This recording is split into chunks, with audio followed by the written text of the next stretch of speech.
Welcome to the EatingCast. I am Chris. And I'm Vincent. And today we are joined by Gavin Masumiya, who is mindset coach, speaker, author, and founder of Take Back Your Human and co-founder of Flowmasters, all that good stuff. Welcome, Gavin. Thank you for joining us. Thank you for having me. I'm super stoked. Welcome, Gavin. Too bad we can't be eating together from LA to the Chi-Town with everything going on, you know? Yeah. It's okay. We got liquids, though. You can drink. Got coffee. Stay hydrated. Gotta stay hydrated in these hard times, you know? Mm-hmm. Yeah, so Indeed. Gavin, kind of give us a rundown right of, who you are, what you're currently doing, and kind of like where your aspirations and where your goals are kind of like headed to. Sure. Gavin Masumiya. I'm a human being. What's up, y'all? Can you relate to me? Yeah? Yes, sir. Cool. I'm born and raised in West Los Angeles, 4th generation Japanese American, and I'm very passionate about mindset and flow state. And so as a mindset coach, I help people to really, I create a space for people to really dig deep into really what they truly desire. And I do that through different modalities, one of which is called Flowmasters, which is my greatest passion in my entire life. And it's the blending of my passions for public speaking, coaching, and also freestyle. And I put it together to create a very unique experience. Can you elaborate a little bit about what Flowmaster is? And then maybe I could share my experience too, because I tried that out and it changed my life. Thank you for that, man. Flowmasters, yeah, how I always open up is I talk about what it isn't.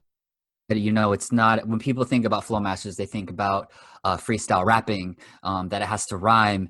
And it's not about that. It's not about multisyllabic. It's not about comparing yourself to J. Cole, what you hear on the radio. It's not even about comparing yourself to anybody else. It's about coming into the space, and with everything happening virtually, this virtual space, and you start to express yourself. Hey, this is what I care about. This is what I love. You know what? This is what I'm bumping up against right now. These are my insecurities. This is what I don't want you to know about me. This is what I really want to manifest in my life, but I don't see a way how, and it scares me. You express those things in the space, and it never has to rhyme at all, and that's because it's your truth. And I believe that your truth will pluck at the heartstrings of the people that really need to hear it. And underneath it, the biggest thing that it shows is that your story, your life story, is not about anybody else. It's you. And your story alone can make a difference in somebody else's life. And it's that part of the brain that's responsible for planning ahead on what you should. Same mechanism that asks questions like, what if I fail? What if they find out who I really am, that I'm an imposter that doesn't know what I'm doing? And those ones that can be very self-deprecating, it's completely shut off. And what you're left with is this, what they call that stream of consciousness, you know. And when Mihail Csikszentmihalyi, who really brought flow state and the study of it into the world from a scientific standpoint, he would interview a lot of people, whether it was in corporate, different athletes, and he found out that they would all allude to something similar, like, it just seems like I'm being in a river and I'm taken by the current. Hence the word flow. So that's where the word flow originated from. Yeah, that's definitely something. That's really beautiful. So like, kind of like, Gavin, like, how did you kind of like fall into this, I guess, like passion of yours, right? Like, for instance, like developing flow state, as well as kind of like where you're going with like your coaching and everything like that. Moments in time where we made a decision that changed the trajectory of our life. So, you know, for anybody that's actually listening or tuning in, just, you could even think for yourself, what are some of the ignite moments in your life? But like, even going way back, I was very shy growing up. I was a shy Asian boy in school with the crooked bowl cut hair. I had blue braces. I started a year late. So every time my birthday rolled around, and I just turned 33 last Wednesday, and I always had a hold up about my age because I started a year late. So I just got made fun of every time my year rolled around. Instead of it being a celebration, it was a way to be like, oh, you're so old. Why did you flunk? And all these different things. So I actually hated my birthday. I had very low self-esteem growing up. But the thing about being shy is that I started to develop a keen sense of observing people. Right. And that's where my analytical mind, I really started to flourish. Is I started to, and through all the years of going into international speech competitions, Toastmasters, to even working in behavioral services and training the behavioral therapists, like all of that, like helped me to become more confident in raising my self-esteem. To now people say, oh, you're so good at speaking and stuff like that. Oh man, you're a natural. It's like, no, I wasn't. I earned this shit, And so that's why I'm so passionate about things like Flowmasters, is providing a space that I wish I had growing up for people to be like, you can express and be who you are in this space. And the thing about flow is that it transfers into other areas of life. So people start like posting videos on YouTube afterwards. They start writing poetry, and they started discovering creative expressions that they never even knew. And that's the beautiful thing I love about it, that people have undiscovered passions and interests in the world, but they just haven't tried it, or they haven't tried enough. And Flowmasters opens the gamut to creative expression, which I think is such an important piece to living a fulfilling life. No, I can actually resonate with that like wholeheartedly and kind of like 100%. Because I too, right, was that one Asian kid that was in middle school. They had that bowl cut. I didn't have braces. That's one thing I was, I guess, blessed with, with like somewhat mildly straight teeth. But yeah, it looks good, man. Looks good, dude. Dental brochure style, yeah. Yeah, but yeah, like definitely though, like the whole aspect of like being the shy one and kind of like behind. I can resonate with that a lot, just because of the fact that like I also was like a really shy person, kind of like very timid as a kid growing up and everything like that. So I tend to like pull back my voice. I tend to let the populace speak, and just kind of like, even if I knew the right answer, even if I knew they were like, their position or their point was wrong, I would just hold it all back to myself, and just kind of observe, just kind of seeing like, how people react with one another. Just kind of like totally. And also with like the whole public speaking thing too. Yeah, it does not come naturally. For anyone that thinks like, people that are amazing public speakers, like it comes naturally to them, I can probably say that a lot of the good ones that you see or that it's not true. It does not come naturally. It comes with practice, and practice makes perfect, Like that's definitely something that I also learned and kind of like had to really develop and kind of like just bite the bullet, right? Like when you're given these tasks, especially in like college and everything like that, or even like high school, middle school, right? With like science fairs, public speaking opportunities, debates and everything like that. It's like, you just got to bite the bullet and go, Mm-hmm. That's the truth. The hard truth. Truth. You got to do it. It is the hard truth.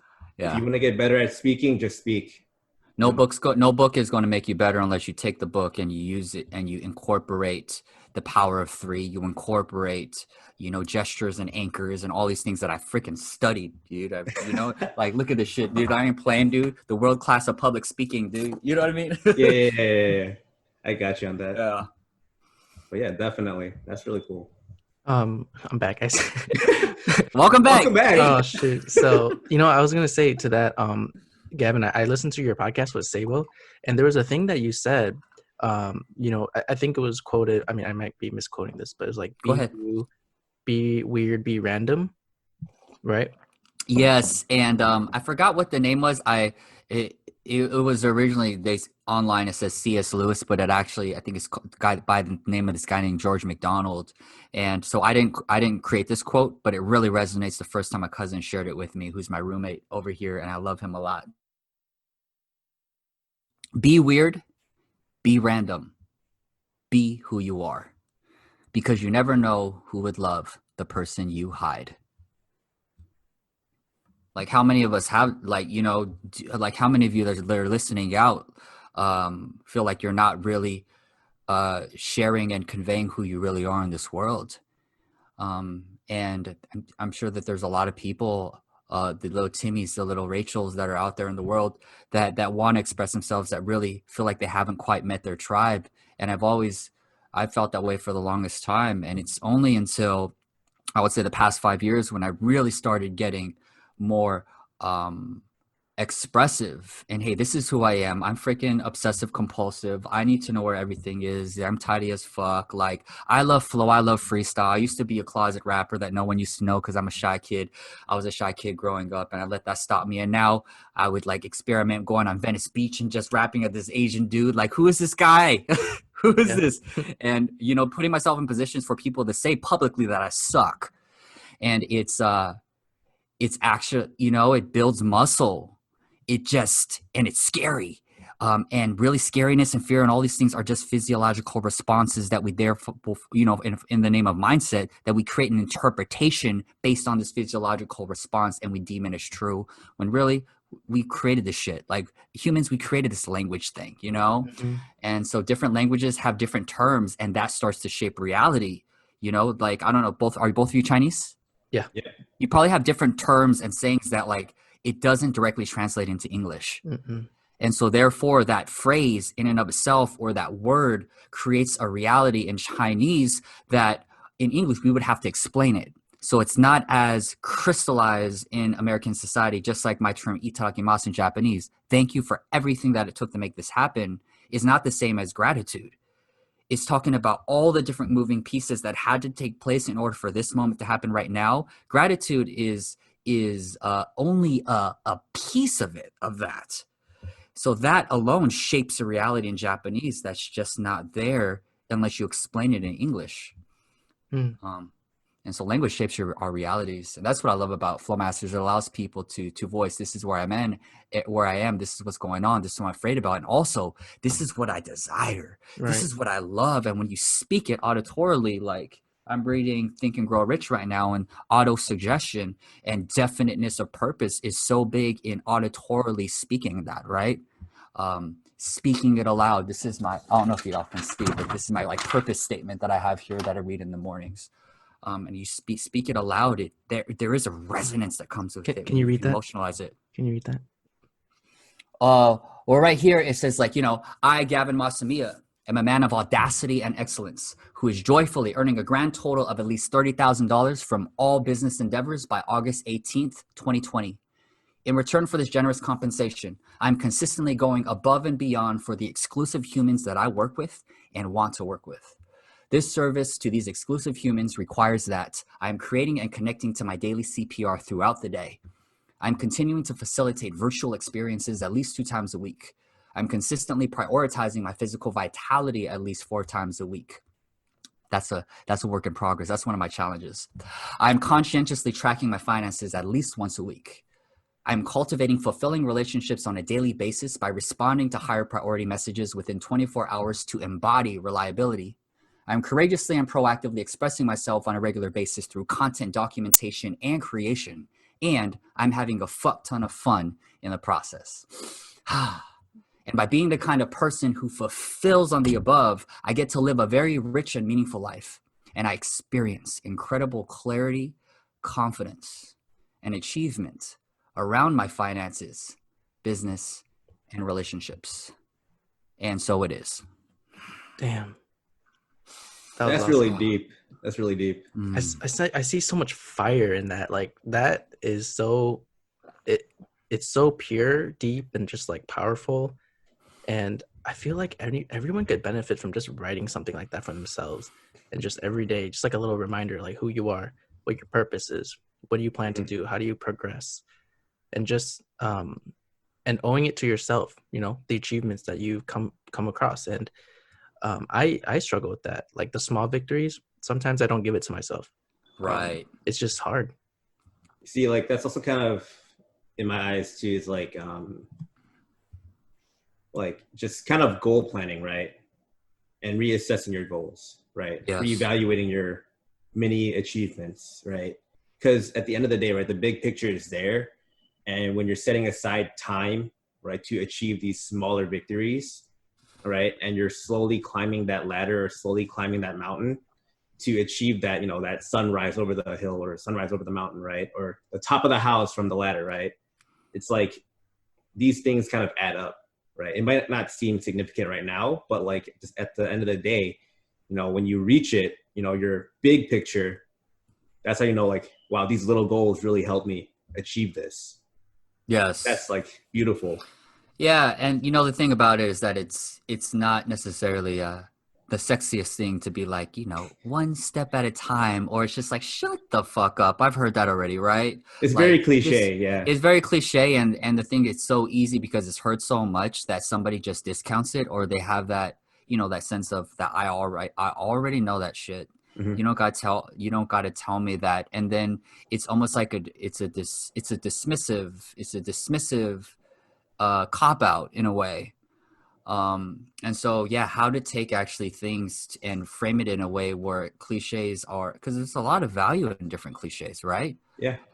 Like whether it's the golden rule, treat people the way you want to be treated, which in a way I some way refute that after reading Five Love Languages, that it's more about treating people the way they want to be treated, you know. That requires two things, which is self-awareness and other awareness. Hmm. So that's two tiers as opposed to just knowing yourself. um, I think that it is what I'm just getting, man. I'm 33, dude. What the just letting you know, what the fuck do I know, y'all? Who's tuning in?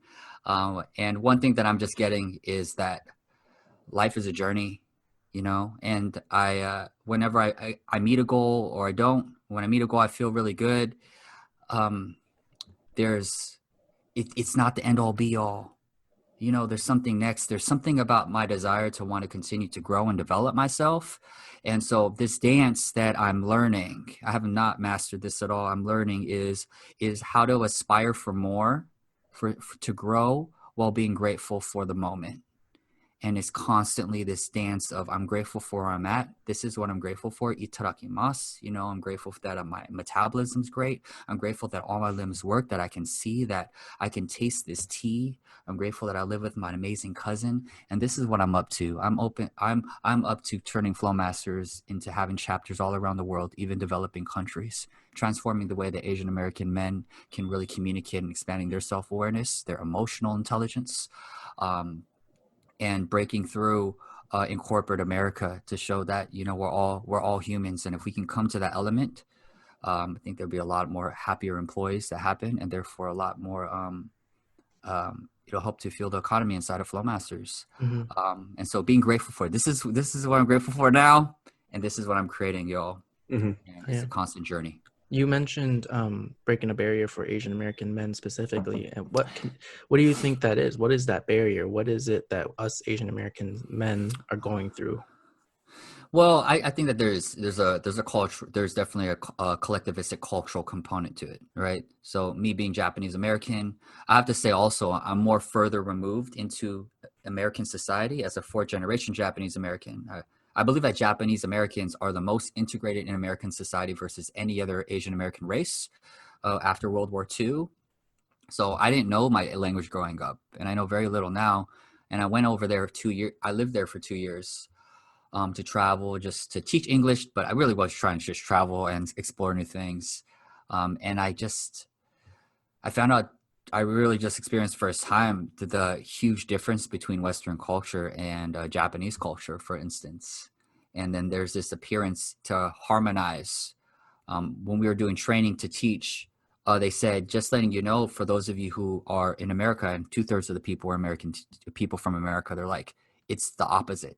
You think that it's the way you perceive situations, that it's about being individualistic, that it's about being unique and sharing your uniqueness to the world. Where in Japan, the more emphasis is on how you're perceived. It's more for the collective than the individual. So that's something that I had to really learn, and I developed humility around that. What I thought was right, you know, I think I told Vincent I was there trying to thought that I could create a little revolution inside of the community wherever I lived, and I realized it was a lot harder than I thought because number one, I didn't know the language. Number two, I didn't fully understand the culture, and so there was ignorance. There was ignorance, and to think that a revolution can be created without fully understanding the mechanisms underneath it. So I took more of the stance of wanting to understand the culture, wanting to understand the people. And that's something that I get to remind myself of when I'm trying to make change, like even with Black Lives Matter and everything's happening right now. Rather than saying like, I'm here to create a change, I'm coming from a place right now of square one of like, I want to understand. I want to use the Flowmaster space as a way to share the stories of the marginalized voices of the world, you know, and to hold that through the emotive power of music. And I learned incredible amounts through it. You know, my friend was sharing about the 13th Amendment, and he was just sharing about like the systemic oppression and how much of a behemoth it is, almost to a place of learned helplessness. Because what can we do when this is how the country was built upon? These, you know, by the white man who enacted these policies to create this structure in the world, it would completely have to transform the way the country was built, and how like daunting that can be.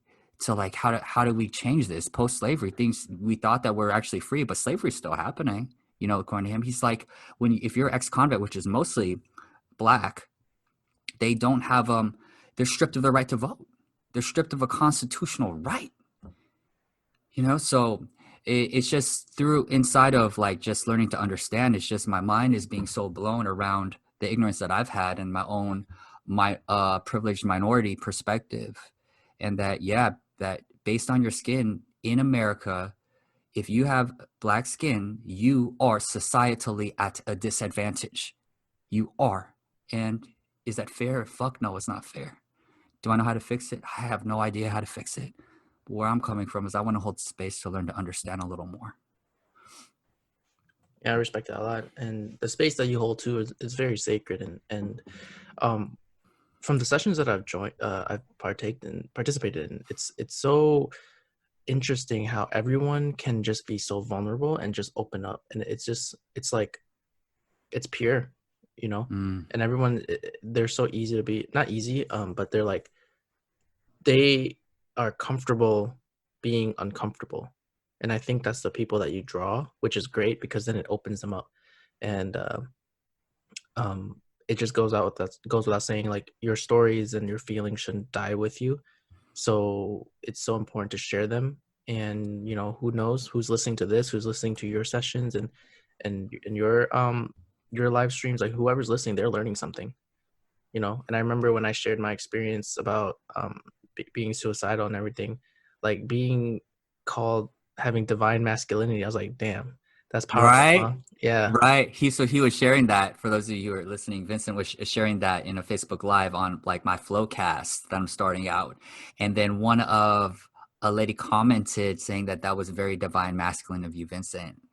You never got told that before? No, And never. Isn't that interesting? Like sharing a story about sharing a story about, there's a time in my life when I wanted to kill myself. Right. And then telling a story about that. And she took that, it went into her ears, she interpreted this, and then what came out of her mouth, she wanted to acknowledge it as divine masculinity. You know, and I think it's such a powerful thing.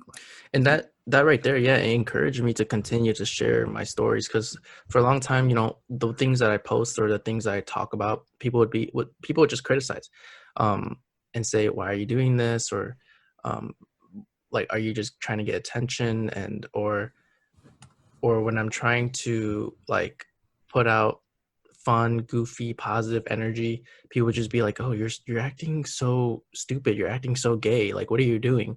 And it's just like, what? And for the longest time, that gave me like an identity crisis, because I kind of just like shelled in, and I was like, oh, well, I guess I shouldn't be doing these things. Right. Yeah.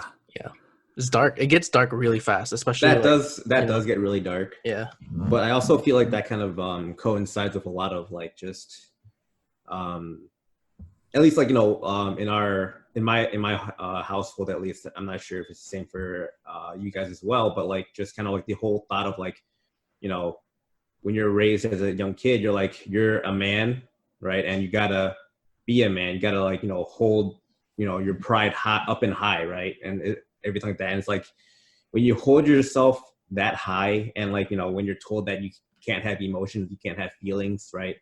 And if you cry, you're considered like weak, or you're like a girl, right, in a man's body. It's really demeaning. And then it just kind of like, it forces you to build this hard shell where you're an expressionless individual now, right? It's like, you can't express yourself, you can't show emotion, you can't tell the world what you really feel. And I feel like that's really negative and a way that, at least in my household, a downfall, right? Because like if you can't express your emotions, you're not really showing your true face. Like what you were talking about earlier, Gavin. It's like you have like, this inner person that that's really you, but yet you have all these fronts for different people in your life, right? Whether it's your professional world, right, where you have a face where you have to act professional and everything like that, and then your immediate family, right? They see this more somewhat sensitive, but still a stern individual just because of how you're raised. And then you have this other face where your friends see, which is kind of like how you, in a sense, how you want to be perceived by the world, right? Whether that's goofy, funny, sad, emotional, and all that stuff. And it's just really crazy why society kind of like forces us to create these barriers, create these walls that have to separate our individuality instead of accepting our individual self as who we really are. Yeah. It's definitely, there's a lot of different identity structures that come into play that easily can, that a lot of us, even myself included, that I still continue to do work to kind of like unlearn certain ways, or just to create more awareness around when I'm starting to come from a place of scarcity, right? Mm-hmm. I'm scared, or just being that shy Asian boy that still comes out, where if I get threatened, I get quiet and withdrawn. And I realize that that's one of the things that I do when I feel really intimidated, is that I'll get quiet and withdrawn. Or if there's something that I get overwhelmed, I check out and I act nonchalant about things. Like it doesn't bug me, but then it does. But it's a front that I put, and it's just like, yeah, whatever. It's like no, it's not going to phase me. But it did. It totally did. Totally stabbed you. It is freaking interesting. And it's not to say too, I'm not here to also say too, just like, express your emotions like anywhere and everywhere and just be 100% vulnerable. It's just like, no, I mean, that's not at 33 right now. Like, that's not how I see it. Yeah. I think that there's definitely a lot of power in understanding pragmatics. That's to me, there's a lot of emotional intelligence that's to do, where you just can't, for certain people, you don't just be like, hey, you're fucking up right there. The fuck you think you're doing? If you didn't, if I didn't take the time to really understand their journey, and maybe they were a war veteran, they have post-traumatic stress, and I don't know anything about that, and I'm just a tough lover in it. It's like, is that really, is okay, that's being honest, that's being real. But is that being effective? I think that life is so much more of a dance than that. And in addition, I think it's really important to have safe containers to let the release valve go. Where, for instance, meditation isn't the only way that you have to use to calm down, to relax. You can actually use anger, create an anger container and express that in a safe way, so you don't have to take it out on your girlfriend or other people like that. Because so I like to dance with both. I like finding different, more of like, okay, this meditative calming space, but then how do I get into this? How do I release it like a caveman and freaking yell in the car at the top of my fucking lungs, So I think both are equally valuable. Yeah. Definitely. I see that. And when you just like you painted a very very good picture in my head just now with like the whole releasing of the anger. Is like, I just imagined immediately like you're just in a car stuck in rush hour traffic, and you're just screaming at the top of your lungs. Yeah. And what I want to say too, like, I do use profanity for people that are out there. I realize that it can turn also some people off, and it's something that even my coach said, like, you might want to be a little more like pragmatic about that, So this is my journey too. Like, I still say fucking stuff like that. I could be a little more tactful because I'm realized that it can turn certain people off, right? But in that same breath, I'm a student. I'm still learning. And number two, dude, I grew up and I've just labeled myself like I've just been a people pleaser my whole life too. So in a way, like,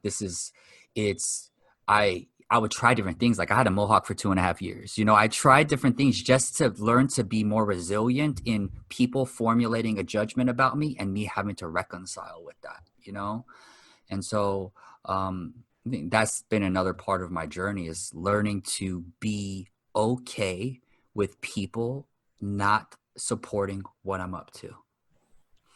And I want to add on to that. So most times when it comes to talking about journey, there's always like a dark past or somewhere where you needed to get pulled out of. What was that for you, Gavin? One of the times was in 2009 when I was in my third year of college at UC Irvine. I don't know. I think I told you this, Vincent, but yeah, it was just one of those dark times when I was doing a lot of different drugs. Snorting Percocets, Vicodins, exploring coke. Yay. It wasn't really my drug, but I just explored all these different things, oxys and stuff. And then I landed upon this thing called Xanax, which is an anti-anxiety medication for people that have, high anxiety, generalized anxiety disorder. But I just use it recreationally. And I loved how it made me feel, man. It just made me feel calm. It kind of numbed me in a way too, where I didn't have to feel things, which was, I thought it was serving me back then, but I got really addicted to it for a period of like 3 to 4 months where I would do it every day from crushing it, and I would just snort that shit throughout the day. And underneath it, what I was doing is I was running away from being in a relationship that I just didn't have any business being in, I wasn't treating her well because I knew that we just weren't compatible. And I tried to change her from the beginning. I think it was like the coach was trying to find somebody that, oh yeah, I could fix and I can sculpt and mold. And I was being very manipulative. So that was a really dark time. And I found myself at a Dodger game with my friend after taking the last line. And that's when I experienced really withdrawals for the first time. And it's like the craziest withdrawals. It's just like my body was like shaking. I couldn't stay in place. I couldn't think. And I was just at the Dodger game the whole time. We were right between first home base and first, like right in the front, had the best seats, so good seats with my buddy Robert and Jose. And I just, I was on the phone the whole time trying to get a hook, just trying to find somebody that can get me some Sandy bars. And I was reaching out to like exes, girlfriends, and like all these things that I didn't even know, just trying to get a thing. And it was that moment, those moments where it's really dark, where like an inner voice came to me, man. And the voice was just saying like, what the fuck are you doing? You're literally like killing your body. You haven't worked out in 3 months, you're treating this sweet girl like shit. And you don't remember anything anymore,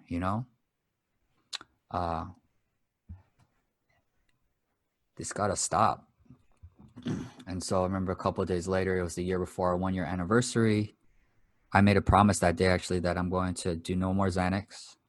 I didn't know how I was going to do that, but I said, I'm not going to do it no more. And I have to break up with her. So I drove to her place, I ended up ending it. It was super messy. I felt super guilty afterwards. But then my dad recommended a book during that time called The Power of Now by Eckhart Tolle. And it was during spring break.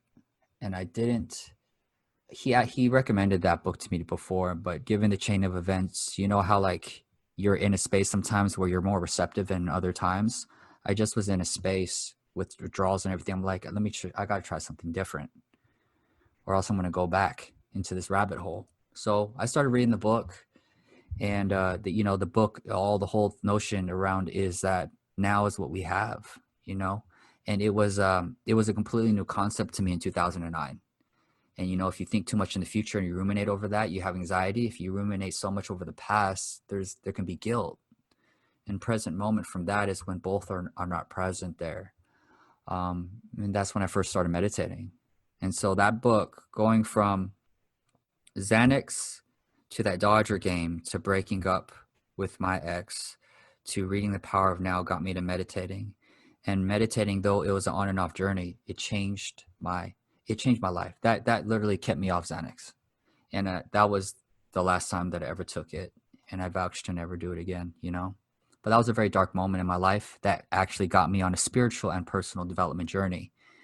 And what's so super crazy about that actually too, was that was the first book that I ever read recreationally. in third year of college. And that was very empowering. I remember that I stapled like 5 pieces of lined paper together, and I was writing notes more than I did in any other psychology class or any other class I ever did. And I wanted to. It was like chicken scratch, you know? And I was so empowered, like, wow, I can learn anything that I want. You know, I don't have to have somebody that's going to tell me to read a book. I can choose. And that started my journey of actually self-development. And that's the path that I've been on ever since. So that was one of my ignite moments. Thank you so much for sharing that, Gavin. You know, I've only known you. you. Bro, it was also that was also the time when I had suicidal thoughts. It was the only time in my life that I had suicidal thoughts. Yeah. And I remember, bro, just to piggyback from you, dude, like I remember in bed, man. And that's when I mixed Xanax with Adderall, alcohol, and weed together. Oh my God. And I was looking up, man. And like, I just remember just all these thoughts, just like, you're a piece of shit, you know, like, who the fuck do you think you are? Like, you're just wasting your life away. You're just, you're better off dead, you know, like, and so that was the darkest time where, you know, I had suicidal thoughts for the first time ever. Well, I just want to say now, dude, like, I've only known you for like a month-ish, and hearing these stories, dude, you're strong, you're resilient, you got a beautiful soul, and you got greatness coming for you, bro. Like the energy you got, the energy you're putting out, the energy you're recycling for other people to use, man, Gavin, I'm glad you didn't go away. We're glad you're here, bro. Thank you, man. I'm glad you came through and you shared your heart, man. Dude, I didn't think I was gonna cry. That shit was tough, but whatever. I don't think people plan that. Power tears. Yes, power tears, TEARS, or power tears, TIERS. Yes. Ooh, that's the real debate now. Power tears are power tears, because remember I told you that they weren't victimized tears. They weren't like that. Woe is me. Because tears and sadness can actually be very self-serving, right? It could be a way to achieve sympathy, and it could be very manipulative too, in a way where you want, oh, it's okay, don't worry. And so tears can turn into a very manipulative, where that wouldn't be power tears. You know, that's just like you're using sadness as a way to get attention. Mm-hmm. Right? Yeah. But you weren't. I didn't feel that, a sliver of that in you. That's why I said power tears are power tears in your context. So not all power tears are power tears, you know? That's true. Yeah. Mm-hmm. And I also want to owe it to Gary Vee, because I listened to one of his, not speeches, but I guess like a session or something. But he was saying, like, when you're doing something, just stop fucking complaining and just do it. Because yeah, I think for me, I was always like feeling that way. And so getting this new mentality definitely changed that. So for the best. Yeah. You turn into a 98 degrees invisible man right here too. I know. God is speaking. Hiding your tears away right now. Yeah. Okay. Yeah, that's actually really. Yeah, that's really, man. That was a lot. That was a lot. Like, it definitely made me kind of like start thinking about, like, you know, at least like my past and kind of like the directions that I took and everything like that. Yeah. Like I did participate, you know, recreationally, right, in like kind of like certain drugs and everything like that. But I never let that kind of like control me, right? And then I've had people that are close to me that kind of like, you know, we kind of started the, you know, whole party scene together and everything like that. And it just kind of like overwhelmed them in a sense, right? And it took them to extreme levels, if you will. And just kind of like seeing that, right, it really kind of hurt, because like, it's like, why are you escaping reality? And like, I was like at a loss because I didn't know what I could do or how to help them, you know, because like, it's at the end of the day, it's their choice, it's their journey, right? And you can't really tell them no, because if you tell them no, that's just gonna instigate them to actually go and do it, you know. And it's like, it's really hard, because like just seeing them kind of go through the paces and kind of like just escaping reality, even if it's just for a few hours, it's like, that's rough, you know, seeing someone's like, I don't know, like soul, if you will, like kind of just ringing that bell, right? Kind of like going back to like military days. Like I was never in the military, but like just kind of like seeing like the SEAL training, right? Just kind of ringing that bell, right? I quit, right? That's what I kind of like saw in him, and it's really like dark, and it's really sad. And then like, you know, there was one day we actually went to a show, and then, you know, he went to the hospital afterwards, and yeah, it's just really that was a moment where it's like it really hit, right? Like it was like he could have died, you know. That could have been the last day or the last time I saw him, you know. And yeah, that just really like just brought on that, like you know, you both sharing your stories about that stuff just kind of like brought that on, and kind of like really emotionally affected me in a way where it's like it just immediately, like, you know, this individual came up. It's like, dude, I just, goddamn, you know. Yeah. Unfortunately, he's still here. Yeah, fortunately, he's still here. And he's I don't know if, like, you know, learning his lesson is like the right term for it, but like he saw it, and now he's a bit better. You know, he's driving away from it, but, you know, temptation is still a very powerful thing, you know. Totally. And depending on who's surrounding the individual, right? Like back then for me, thank you for sharing that too, Chris. Yeah. And Vincent. You know, back then for me, I was a part of a fraternity, and that's what we did, you know. And a part of me used to have actually quite a bit of guilt, because it was around that time that I found out about Xanax back home, back in LA, one time on a weekend when somebody brought it, and I'm like, what is this? What is that? And I was ingesting it at first, you know, just taking it like a pill. I'm like, what? And I was so lucid. I was drinking like 10 beers and I was still lucid. I'm like, what is this miracle drug? Like a pound, like, dang. And it actually did completely the opposite over time, where you just don't remember, but you're doing things. You're like yelling at people, and I don't remember any of this stuff. So I didn't black out and pass out, you know? But I introduced that drug to a lot of people in the fraternity. And, you know, thank God that I don't know anybody who ended up losing their life over it, you know, but I definitely had a lot of close encounters. I got pulled over multiple times when I was drinking and driving clearly. And fortunately, because of my skin, and it's just like the stereotype of the Asian of, we're not going to be trouble, you know, like I got away multiple times. And I could have easily died, because I just wasn't in a good headspace, you know? Yeah. So, but those times, man, I just think that like now I couldn't see it back then, but I look back at those things, and like all of that part of the journey led me to the power of now, you know? And so I look back and I'm like, man, and that's actually a story, dude. Like I can relate to people now that are or were addicted to drugs. I mean, I never thought that I would be, you know, but then that drug, I was like, I got to stay away from that, because that had like physical symptoms, you know. That was really hard. I never felt so out of control.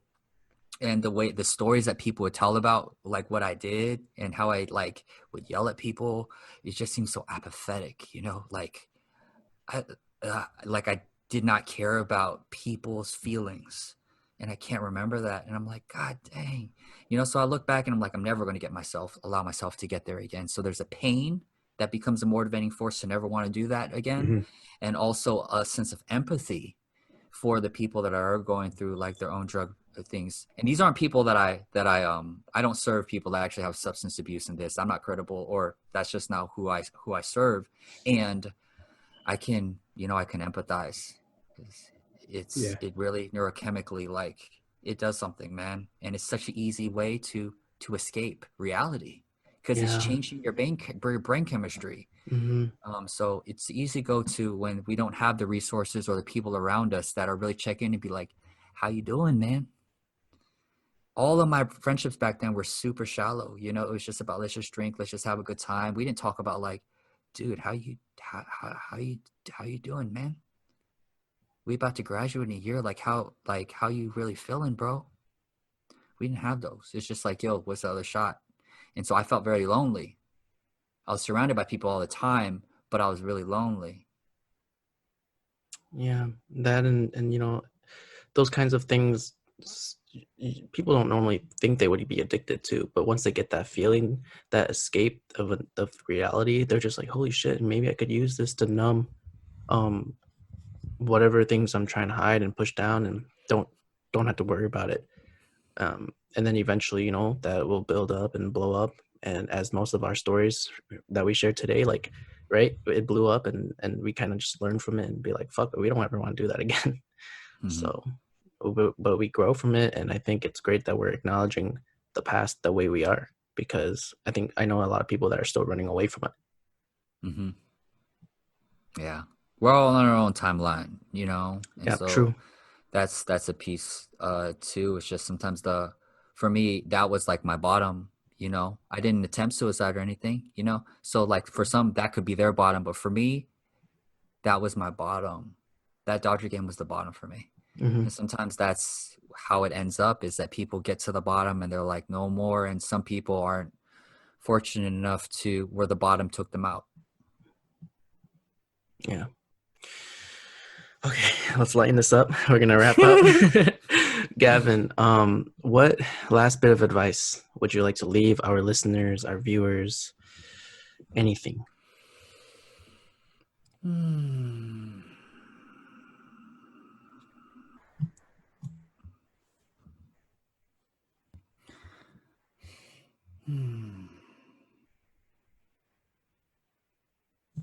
The space is yours.